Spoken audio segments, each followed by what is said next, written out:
আসলে অনেক বছর পরে একটা প্রকৃত ভোট হবে, যেখানে সরকারের কোনো পক্ষের প্রতি কোনো অবস্থান নেই। মানুষ নির্ভয়ে সব জেনে বুঝে তার ভোটাধিকারটা যেন প্রয়োগ করতে পারে, সেটাই আমাদের প্রচেষ্টা থাকবে।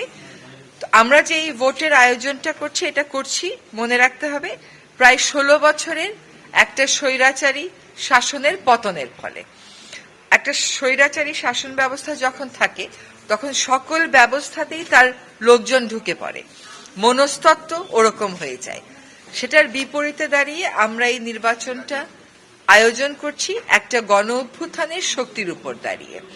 সেখানে পরাজিত শক্তি কিছু বাধার সৃষ্টি করতে পারে, সে বাধাগুলো আমাদেরকে মোকাবেলা করতে হবে। আমার তো মনে হয় পরাজিত শক্তির